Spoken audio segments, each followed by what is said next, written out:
Sierra Blair coil? Sierra Blair. Sierra Blair. Yeah. Okay, so Sierra Blair. Yeah. No, it's Sierra Blair. It used to be Blair coil. I dropped the coil. Got it. So, Okay. yeah. Fair. This creates confusion forever. Okay. Yeah. Okay.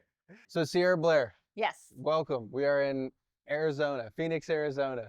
Yep. At the lovely Black Rock Bouldering Gym. And this is your home gym. This is my home gym. Okay, you climb here a lot then. I do. I pretty much live here. I've noticed like back in the day you used to post like mostly indoor stuff, and now you're doing a ton of outdoor stuff. Yeah, it's been a really fun switch for me. I haven't officially stepped back from competition climbing, but basically it'll be about 2 years ago. I really just started to climb outside all the time. And oh gosh, it's been over 2 years actually, almost 3 years ago. And it's just been such a blast. I just, it's like a new side of climbing that I didn't get to explore nearly enough when I was competing. Okay. You like doing outside better. I mean, it's better and different. It has like certain aspects competition doesn't. For me, it's way low stress. And I get that feeling where I'm like a kid in a candy store. I'm really psyched. Yeah. And while competitions are awesome, they're pretty nerve wracking. So it's nice to just really be pumped for what I'm getting on. Okay. Now, I mean, you're one of the most decorated female climbers, I think, ever, right? Is that correct? I mean, there are definitely some better climbers, I would say, but Okay. I'm proud of all my accomplishments. Is there, well, who, I guess, growing up and like climbing, who'd you look up to on the, like in the female climbing space? That's a good question. I was kind of at the tail end of Tori Allen in climbing, and she, at least from my perspective and kind of what I grew up with and saw, was one of the first, female climbers to be a little bit more mainstream. So that's something I thought was really cool. And then while I was growing up, I would say, the best, female American climber was Alex Puccio, and it was always fun to see her crush at events. Yeah. And still crush to this day. Okay. And when you climb with them a lot, you compete with them now, or you used to? Yeah, so I never competed against Tori. Okay. Oh, maybe one time, and after she came out of retirement to do something, I can't totally remember. But yeah, I've competed against Alex a number of times. I mean, the competitions, you've done so many for what, 15 years? Yeah, I mean, I started competing in 2002 when I was 8, and then my last competition would have been at the end of 2023. Oh man, okay. So 21 years. Yeah, geez. I mean, does that many competitions, like, do you ever get tired of comps? Like, or did you? Not necessarily getting tired. I got tired of the stress that comes with them, but that's also like something that's on me. And when I was traveling a bunch doing the World Cups, it was really fun, but you're definitely on this crazy schedule of jet lag and time zones. And yeah, you just kind of feel like you exist in like a little different world, because you come home, you're kind of not really home, you're getting ready to leave again. And you're just like also on a different time. So feel a little weird. What did you do for jet lag? Because like if I go to Europe, I'll have to, like, what I do is I try to stay up like a day before. So I'm like super tired when I get on the plane, but then you risk not sleeping on the plane. Yep. So that's like that's the only risk that I run. Is there something you specifically do when you go, like if you're flying overseas? Nothing useful other than try and sleep on the plane as much as I can. And I'm not a great plane sleeper. If I have a lie flat seat, which I've only had on 2 flights my entire career. Economy kings over here. I can sleep, but otherwise I'm basically not sleeping. Yeah. I did say that. Oh, so you don't sleep in like a regular seat? No, I mean, I try. I can maybe get an hour here and there, but it's pretty rough. I often like really enviously look at like the business class passengers, because I'm like, you're just arriving at the destination with like at least 4 hours of sleep, and I've got like 1. Oh, probably more than 4. Yeah, if you're just tuned in. But also you have to be kind of short to fit in the lie flat seats, I realized. Like, yeah, the one of the 2 times I flew, I remember getting up to the bathroom and like I could fully stretch out, but I remember seeing like some businessmen who were like crammed up in the seat because they were too tall. 6'5". Yeah, I'm like, oh, well, that's lame. Yeah, so that's fair. I mean, I heard somebody, Sayo's wife, my buddy's wife, basically said that if you don't eat on a plane, then you like will sleep a lot better, and then once you get there, then like something about your internal clock resets. I don't know if it's true, but yeah. I would be so cranky, even like crankier when I landed, not being fed.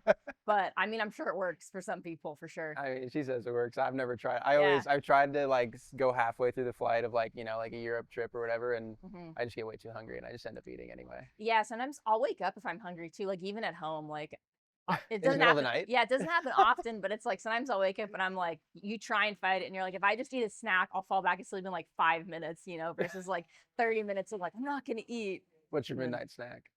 Ooh, it depends. Like a protein bar is a good go-to. Protein shake, just like protein powder and water, something quick. Even like peanut butter and like crackers, just like anything. Yeah, I love peanut butter and honey, like the sandwich. Like you put Oh peanut butter and honey yeah. sandwiches on. That's I what I love had for breakfast was toast with peanut butter and honey and then my protein shake. so gas. Yeah, I Yeah. love that. Well, so you were just at Chattanooga River Games. Yep. Do you know Travis Sims? No. Okay, so he's the guy that basically puts that on. He's like he lives in a bus actually, Okay. and he like kind of started the Chat River Games, but Mhm. you competed. It was under a bridge, right? Yeah, so I didn't compete. I was actually just there Okay. commentating. Oh, okay, sick. Yeah. Yeah, I didn't get to see it. Was it fun? It was really fun. I had like just a super nice time because I kind of got to straddle the line of being like athlete and like commentator. So I got to, hang out with all the athletes who I'm friends with and just have a fun time. And then do my first like live commentating, which was cool. Oh, that was your first one. Yeah, I've Ooh, only done it on live streams before, so like where the climbers can't hear me, the audience live can't hear me, just the audience at home. Oh, okay. Um, This time everybody could hear you. yeah, Did you and say anything dumb? No. there was one time where I said something where I think I like ended a sentence and I was like, I think I said they did real good on a route, or it was just like something kind of stupid, and I was like, oh man, like I just couldn't think of another word. I think you're your biggest critic on that. That's what I'm Yeah. like always worried about. Like on anything, I'm like, did I say something stupid? It'll keep me up at night. I'm like, I said that. Yeah. No, that's funny though. The Chat River Games, it was super cool to hear that the city of Chattanooga actually like was super down for it, and they're just like, yeah, do whatever you want, drill into our bridge, and kind of Yeah. do anything. It was crazy. I know, not that I was on the route setting team, but I can't even imagine how hard it is to drill into the side of a bridge. I was wondering. I was like, is that bad for the bridge? Probably not. I mean, they're not going in that deep or Yeah. anything, but I just know it's a real pain for the route setters. And then plus, if you want to make any tweaks, it's so much easier when you're setting indoors Yeah. versus like going into concrete. Is just, I mean, no one wants Have to you drill ever into set concrete. like routes or like drilled into stuff?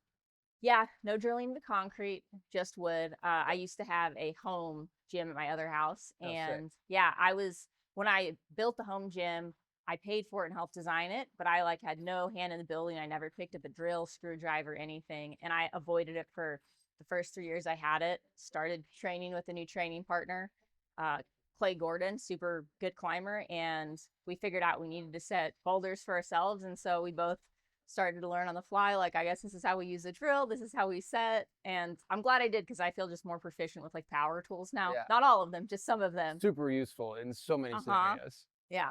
That's crazy. Well, how big was your home gym set? Was it like just in a room or a garage? Yeah. So there is an indoor racquetball court, which the standard measurements on that are, it's like a rectangle. So it's 20 by 40. Your house had an indoor racquetball court in it? Yeah. Sick. And then it's 20 feet tall. So basically, the walls were all about 16 feet taller. At least that's how many like panels they were. Okay. So I had 16 feet of vert on this wall, 20 feet of 5-degree slab on this wall.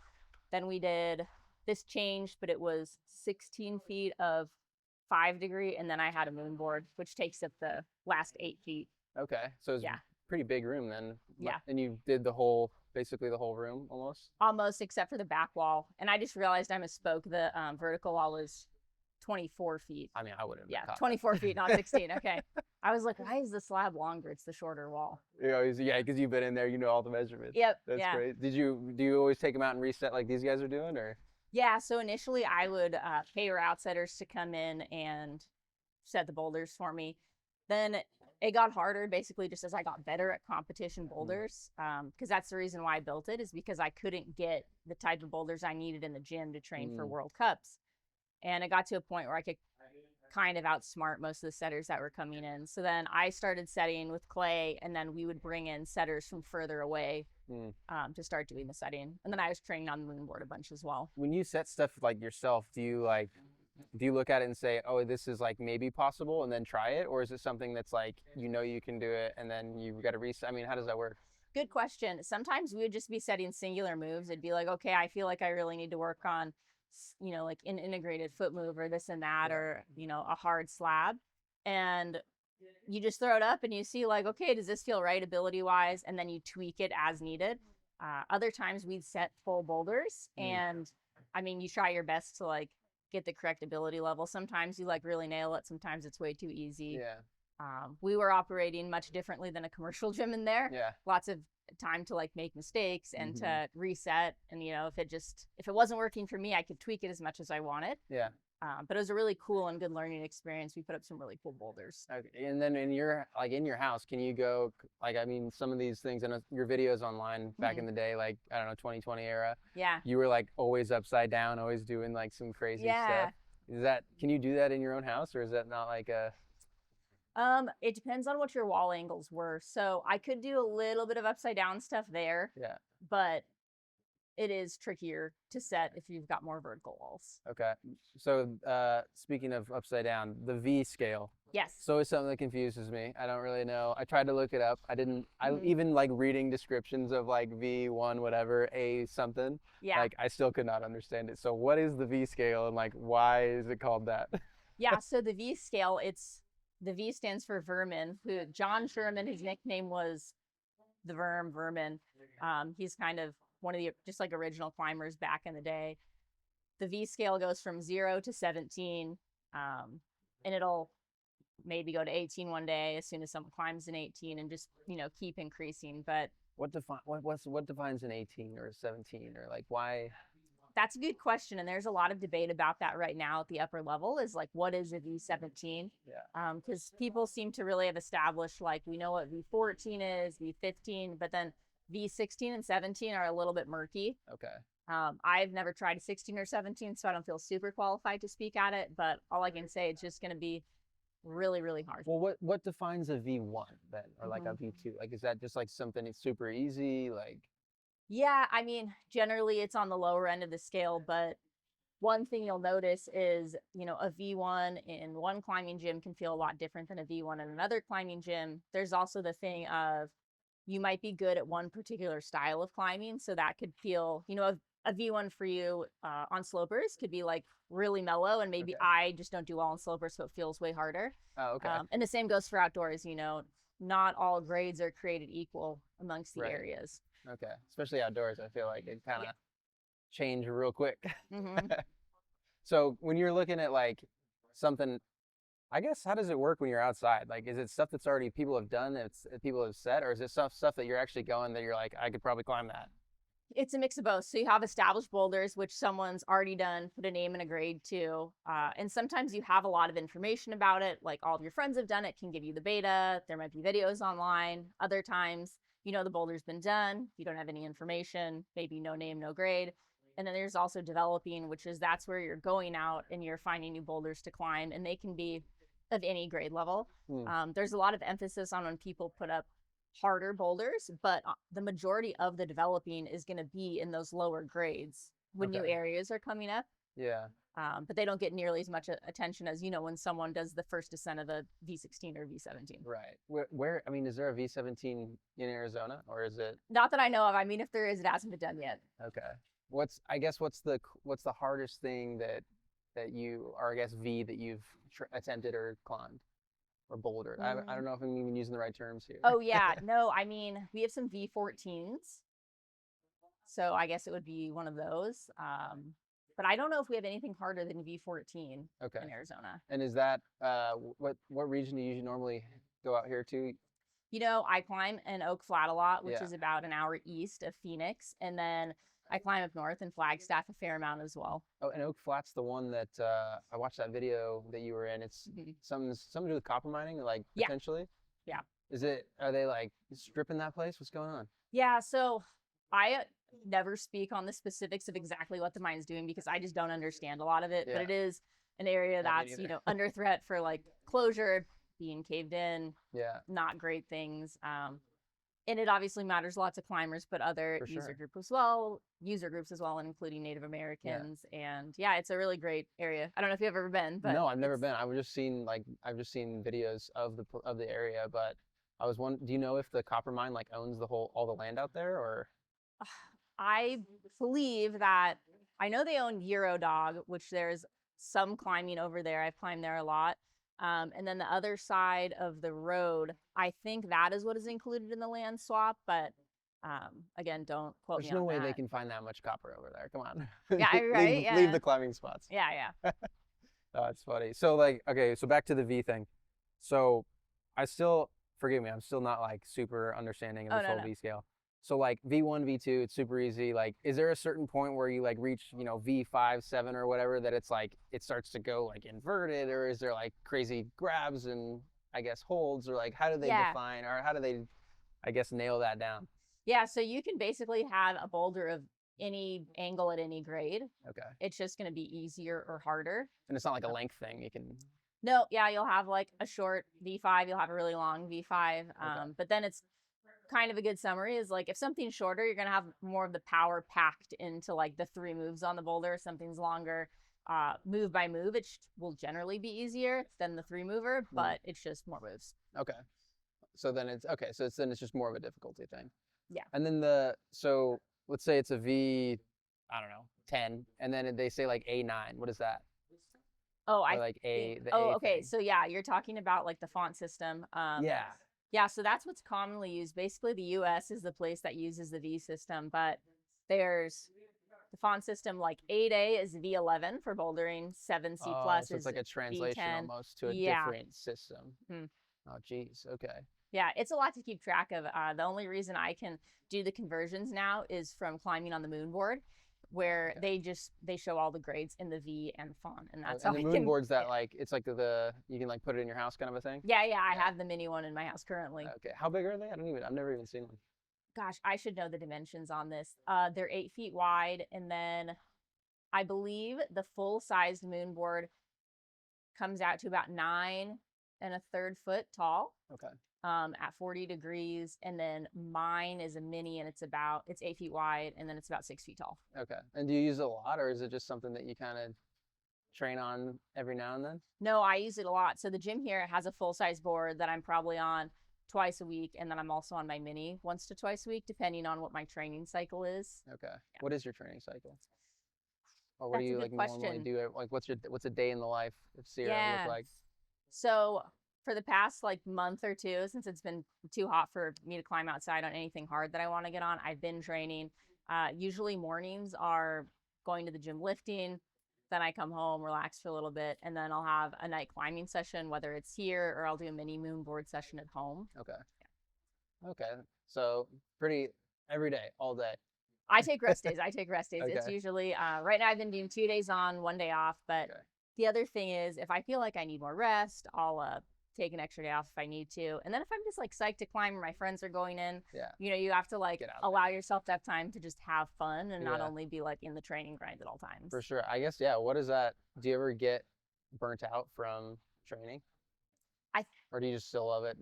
All Yeah, passion? I like to have my nose to the grindstone a lot. I think I'm just so used to training at this point Yeah. that, some days I'm definitely more psyched than others, but no matter what, I can always go in and just kind of like get it done. Yeah. And I like to say sometimes you're just going to the gym to get your workout done, and that's okay. Yeah, You don't have to always be, Super psyched. motivated. Yeah. Yeah, no, that's the same way, I think, with everything, but Mhm.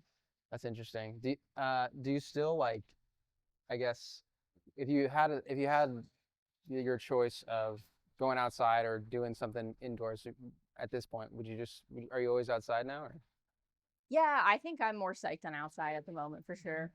growing up, when you trained indoors, I saw somewhere that you like climbed at a mall or something. Oh yeah, that's how I got into climbing. Yeah. Yeah. Was it just like one of those regular like tip up rock walls? Pretty much, yeah. Desert Ridge used to have one, and it was like the middle of summer, and my mom would take me back every day to climb on it, and Okay. I just loved it so much. How old were you? I was 8. You were 8. Yeah, Didn't you say your first competition was 8? yeah. So it was crazy. After I joined the youth climbing team at another gym in the valley, 2 weeks in, they're like, "Hey, we have a competition going. Do you want to compete?" And I was like, "I'm allowed to compete." I like just started, and I placed 3rd place out of 3 people. That's sick. But it was fun. You just kind of caught on to it. Yeah. Okay. Oh yeah. Is there anything that you would like give, like advice wise, to other young female climbers or young girl climbers that want to like get into and kind of be as good as you one day? I mean, I would just say work hard and then work harder. I feel like for me, the biggest difference growing up from just other people I've seen climbing is I was always consistently working hard. It's like you need to be able to give that 95% or 100% for years. It's like that's going to give you so much more than giving 120% for a month and then 2 months of Yeah. kind of like not working that hard. it's like you just need to be consistent and stick with it, and things take time and you have to be patient. I think when I was younger, I'd be upset if I didn't reach certain goals or I felt like other people were better, but it's like things can level out over time. The person who's killing it when you're 11 might not be the person who's killing it when you're 16 or when you're 20 and so on. So there's always room to improve and for you to, reach your climbing goals and what's meant to be for you in climbing. Yeah.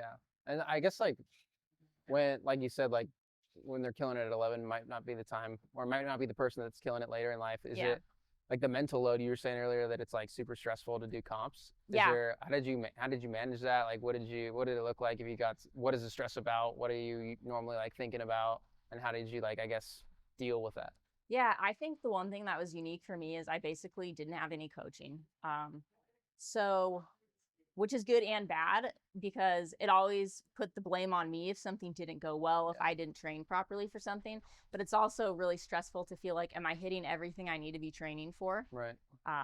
In a competition. So is it kind of a question mark? Yeah, so that would be like stressful. Because every once in a while you hit a competition and there's something that's like kind of easy that you miss and you're like, God, if I just train this one thing, so you're really trying to like round out your training. And then I just think competing is stressful in general. It's like kind of the general thing where I'd be like, what if I forget to climb when I get on the wall tomorrow? And it's like, ultimately that never happened. I always was like a-okay actually climbing. And if I could have just like chilled out beforehand, I would have, probably felt like I was gonna have less of a heart attack at all times. Yeah. But like you felt the chest pain Oh kind of, yeah, or for sure. the chest pressure For kind of a sure. thing? And I think most people blood do. pressure's up. Yep. Yeah. But it always ends up working out. I feel like all that would probably make you a pretty good coach of like someone else. I don't know. Is that something you ever thought about? I think coaching would be really fun. My little nephew's actually into climbing at the moment, so I try and sprinkle in some information here and there. Yeah. And but he's mainly just climbing and having fun. But yeah, I do like it. Tell him to listen to you, man. Yeah. Yeah. Right. Yeah. I pick up on some useful things sometimes, like that'll get him up a boulder, and he's like, "Oh yeah, thanks." Yeah. Yeah, thanks. Whatever. Yeah. How old is he? He is going to be 8. Okay, so right at that time. That's pretty cool. I mean, if you've been obviously at the top of your game and like you kind of know what to expect, but also you've been in that position and you didn't have a coach, so you kind of know exactly what somebody would be looking for. So yeah, I think that's a pretty valuable thing to be able to give to somebody else. Yeah, I think so. But only if you want to. I mean, where do you see the future of climbing going, especially for like the newer generation? Is it something that you think is gonna like grow immensely a little bit, like we were talking a little bit before about like how just action sports in general, like back in the day, a 1080 on a snowboard was crazy, and now they're hitting 2340s. I mean, is it similar as far as like progression goes? Yeah, I think the progression is just crazy. Like people are just climbing so hard and just doing such difficult moves. And it's the thing, even I can look back to, 10 years ago in competition, I'll see boulders and I'm like, that wouldn't do anything today. Yeah. Like everyone would crush this boulder. So the level just keeps raising and it's exciting to see. Yeah, well, that's awesome. Is there any like local here in Arizona that like, I guess goes to help kids climb or? Well, I mean, they have climbing teams. Yeah. So I guess that would kind of be the thing that's working right now. Yeah, any got a bouldering couple gym? different Okay. teams. Yeah. Okay, Most cool. of the gyms have teams now. Amazing. And then as far as like comps go, is there out? I mean, I know there's indoor comps. Is there like a ton of outdoor comps, or how does that work when you're climbing outdoors? So mainly when you're climbing outdoors, some people are just going for fun, to hang, to try and climb whatever they want to climb. I'm trying to climb as hard as I can outside. Yeah. And usually that's like a hard graded boulder, but what happens is I'll look at something and I'll be like, okay, this is what I want to get on right now. Yeah. And I'll just start projecting it, and then I basically stick with it until I'm done. But they do have outdoor competitions. They're kind of few, far and in between. And they're a little different because someone's probably not going to be sending their hardest boulder ever at an outdoor competition, because you're going to have like maybe a day to get on it. So how long do you normally need to like get comfortable on them? Yeah. Oh, I mean, if you're climbing a really hard boulder, it can take a long time. Like it can take years. Hopefully it doesn't. Hopefully it's, Yeah. But just kind of depends. Yeah, my hardest boulder I did this season, I think I was 11 sessions into it. So if I was out there 55 hours, jeez, not including the drive. Yeah. So are you camping out there or no? No, I am the day tripper. Okay. Yeah. Like you like a good bed and bathroom there? I do. I think it's also the thing of like, you know, some people are cool with camping. I'm just not. I like my bed. I like my bathroom. I'll Yeah, climb yeah, harder the next day. I'd rather drive the 3 hours in the morning or the 2 hours or the 1 hour, whatever yeah, it for is. sure. Yeah. Okay, and I mean, bouldering, like you're not using ropes. Nope. So do you climb with ropes often, or is that something you don't do? Pretty rare. I'm trying to think the last time I actually roped up, and I maybe 3 years ago. Okay, do you Yeah. just not like it, or is it not as fun? Like, It's just what's the like difference for you? it's not as exciting for me, I would say. I do like to sport climb easy.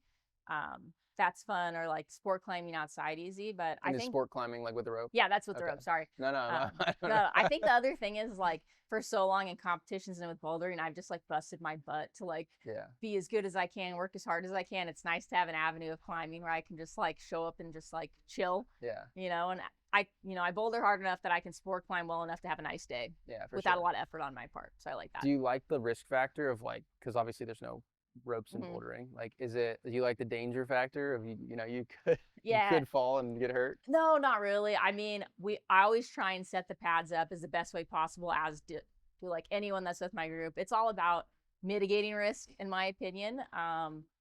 No one wants to leave hurt at the end of the day, and sometimes you do stuff that's a little bit scary, and Yeah, you're like, okay, cool, I did that, like made it through, I can go home. But yeah, we're always trying to make it as safe as we can. yeah. How many injuries or broken bones have you kind of dealt with over the years? Knock on wood, I have Yeah, I guess broken that's a no bad bones. question to Yeah, ask. yeah, yeah. Give me some wood, No, guys. yeah, knock on wood.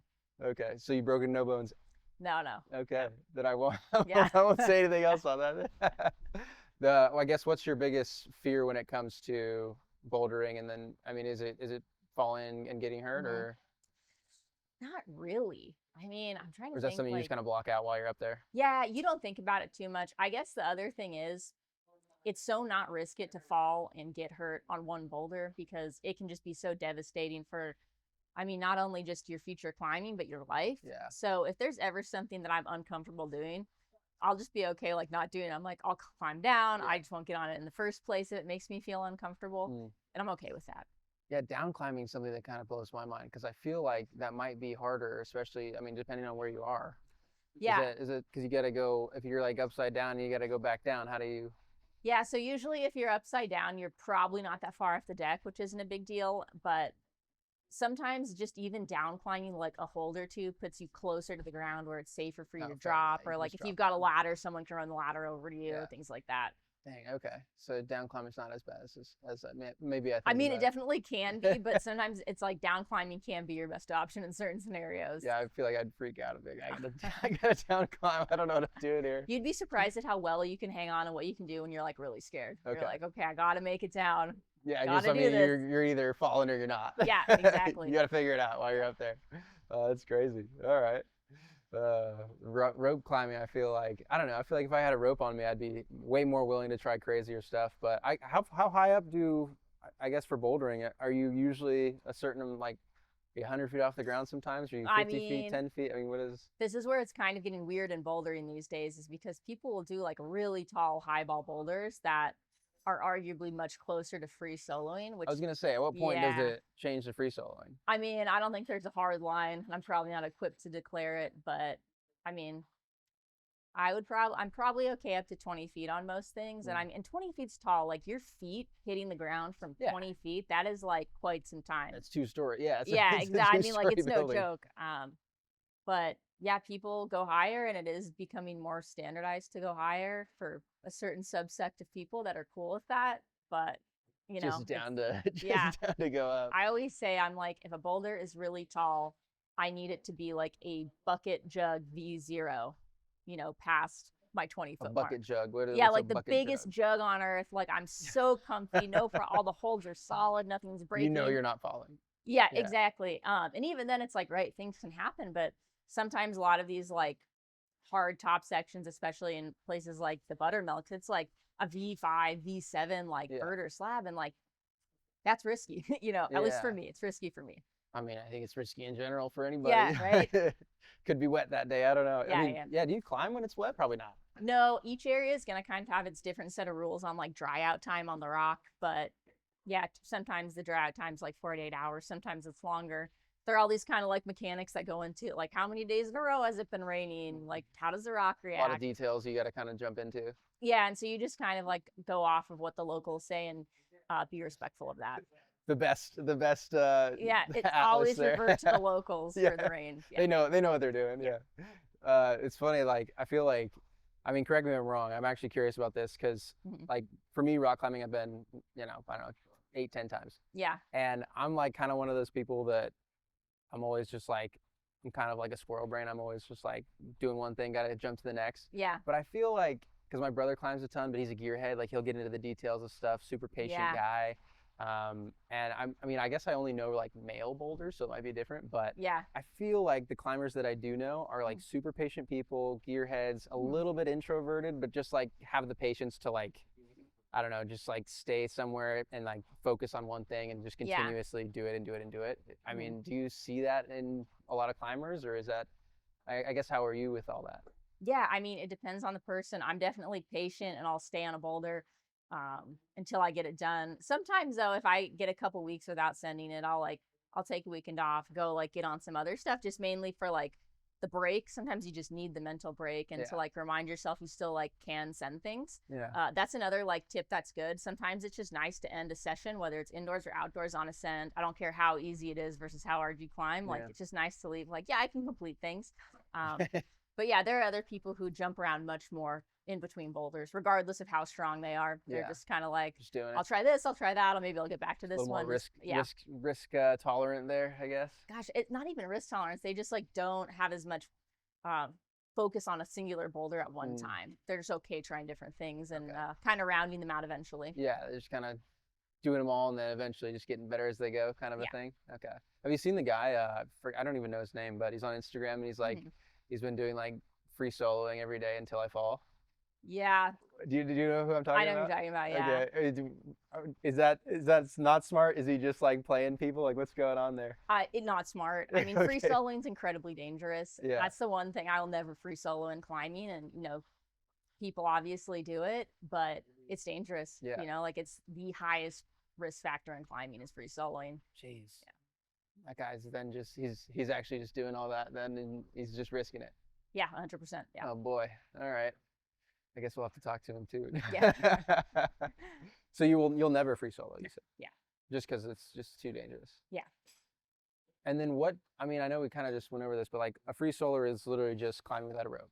Yeah. And is it climbing anything without a rope?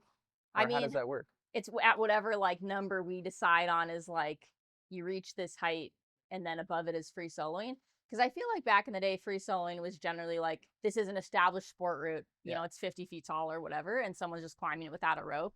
But now it's just trickier because we've got these like really highball boulders that someone would just call a highball boulder, and somebody else might call it a free solo. Yeah, the lines are just getting more blurred between the two. Yeah, for sure. I mean, Alex Honnold's was for sure then a free solo. Yeah, he's for sure free soloing, yeah. That terrifies me, like just thinking about what he did. I mean, you've talked to him. Is that how crazy? I mean, it's crazy, but like, I feel like you climbing, I feel like he kind of knew he could do it. He just kind of felt like he could do it, and like obviously he did it, but like it's got to be insane even to like other climbers, or maybe even more insane. I mean, some of the stuff he's done, it just would be difficult to do just like with ropes. Yeah. And so the fact that he's free soloing El Cap is Does he boulder a lot too then? I mean, obviously he doesn't really use. I'm not super sure. He and I have always like peripherally been in the climbing community around it, but the time I officially met him was when he interviewed me for his podcast. So I don't know him super well. Everyone has great things to say about him. When I interacted with him, he was a super nice guy, but I don't have too much insider info on what he's up to. Okay, that's cool. Well, I guess, I mean, he loves to camp, so you kind of have to. Have you climbed Yosemite? No, I haven't. Okay, really? Yeah. I'm from over there, so I mean, you should definitely get out there if you haven't. Yeah, it looks beautiful. Even just for the touristy aspect, I'd like to visit. Oh yeah, for sure. Hike Vernal, hike Nevada Falls if you can, or Half Dome if you want to take like a whole day and go. Yeah. But you have to have a permit and stuff. So, but yeah, that's where I'm from originally. But yeah, I don't know. There's a ton of rock climbers over there. You see them just like they'll be hiking down a Half Dome with a bunch of ropes as everybody's hiking up. Yeah. And then they're just like, hey. So I know, what a clash of the two worlds, Yeah, no, literally, it's funny. And then people also base jump. You do any base jump? Or, no, never. Yeah. No other sports? You like when you were younger? Did you get into anything else? I did gymnastics shortly. Wasn't super great at it. Did karate for a short sprint. a little bit of cheer, also for a very short period of time. Okay. And then I started climbing when I was 8. And the thing is, I would quit every other sport when it got hard. And climbing, I just stuck with when it got hard. Okay. I think I made the good choice. You I'm just still liked here. it. Was that just because you think you liked it more? It I just think I liked it more. pushed you a little bit. Yeah. I love that. Well, sweet. Yeah. I guess what's next for you? You're outdoor climbing. You're not doing a ton of comps anymore, but you said you're still kind of in the comp space a little bit. Yeah, I would say for the right competition, I'll boot up again. Okay. What makes it the right competition? I don't even know at this point. Like, moonboard competition is something I'd always be interested in. That was my last competition I did, was a moonboard team competition. Okay. And that was super fun. So I feel like that set the bar high just because I like to moonboard so much. Yeah. But I take like opportunities as they come and evaluate them and see if I'm psyched. Okay. Yeah. And I guess on the outdoor space, it's more of like a personal journey if you're like going outdoors all the time. Yeah. Yeah. Okay. And so there's not a ton of, is there a ton of outdoor comps? Like, is there a comp circuit that's all outdoor or no? No, it's really just about, pushing yourself and what you want to do outdoors. Okay. Do you think an outdoor comp would ever, like, or a comp tour or a comp, I guess a comp tour would be something that you could see popping up, or is it just mainly a solo thing? It's definitely like been done. Yeah. That's the thing. They used to have the Triple Crown in the Southeast. I don't think that's happening anymore. I don't know if it's not, why it stopped, but yeah, people do like outdoor competitions, and it's kind of fun because you get to see so many people like getting on so many boulders. Yeah. But we'll see if more pop up. Okay. So then if Clay's been trying to get me to go outdoor climbing a lot, and I'm kind of terrified to do it. So I guess what's some advice about going outdoors? Should I just hit indoors a lot? I mean, or does it not transfer extremely well? Like they do transfer, but it is different. The one thing that someone pointed out to me a million years ago is indoors, all the holes stick out from the wall, regardless of how bad they are or how good they are. Outdoors, most of the holes are going to be in the wall. So it's kind of like a weird change you have to make, is realizing like your holes aren't going to be sticking out for you, and you're probably gonna have more options because in the gym, like, I don't know, on a V3 maybe you got 10 blue holes or something. Well, on a V3 outside you might have the option of 50 holes, and like you kind of got to find like the 7 to 10 that work best for you. Yeah, it's a little more problem solving than just kind of being in the gym. All right, Clay, I guess I could try it. That's the attitude I like to hear. Yeah, I think it's time. It's time. I think it's time. Today. Oh yeah, are you YouTubing at all? I have a YouTube that I post beta videos on. You post what? Beta videos for outdoor climbs on. Oh wait, what's a beta video? Yeah, so it's basically just like a video of how I've climbed the climb. Okay. And so I started doing that a couple years ago because there's so limited information about a lot of the climbs in Arizona. Yeah. That I like information when I go climbing outside, so I figured other people would too. So I do it with all my hard boulders too, but I do it with the easier ones as well. And the thing that's been really cool is, a lot of people find a lot of use in that. They're like, oh yeah, like you got me up that V4 with this video, and I'm like, yes, yeah. Just like the most niche information ever. Oh, 100%. Yeah. No, beta videos are a big thing in climbing. Really? It's like, yeah, because sometimes you're going out and trying to boulder, and it's just like, I don't know, it's like having the directions to get to a restaurant, right? Yeah. Versus someone's like, it's in downtown, and you're like, okay, but where? And they're like, I don't know, maybe off of these past two. the sign, take a right. Yeah, you're like, can I get some more specific info? Yeah, So yeah. Kind of like those random, like if you're fixing a car and like you're on YouTube and it's like some Russian guy that's like made a video back in like 2005 on just like the most random little piece. Yeah.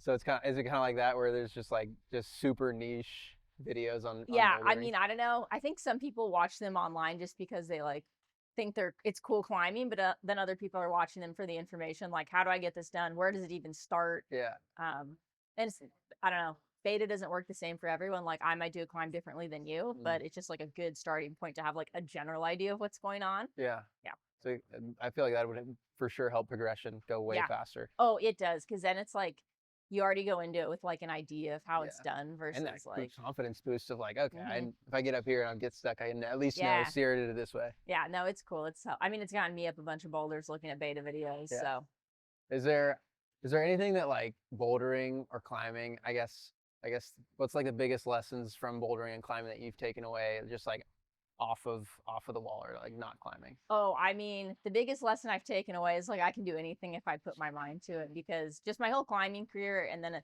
even now with working boulders is like sometimes you'll start on something, you're like, I can't do a single move on this thing. Yeah. Like, and then what do you know? 2 months later, you send it no problem. So it's really like if you can just like stick with stuff that you feel like isn't gonna work at all, you can get it done. You just gotta like have the patience and the drive to sit there and do it. Yeah. Okay. That's for sure. My problem is patience. I'm always Yeah. just like, Yeah, and hey, sometimes it's nice to, get on a bunch of different climbs, but maybe if I start bouldering more, I'll get a little bit more patient. Yeah. Yeah. Well, awesome. Well, thank you so much for being on. And you have Instagram, YouTube. You want to shout out your ads there? Yep, Instagram at Sierra Blair Coil, no E at the end. Okay. Yeah, YouTube, Sierra Blair. And then, thanks to my sponsors, Mad Rock, Moon Climbing, and Perfect Hydration. All right. Yeah, you get the water in Yeah. there. This is regular water. Yeah. All right. Well, thanks so much. Hang on. Appreciate you coming Yeah, on. awesome. Thank you. Yeah, nice to meet you.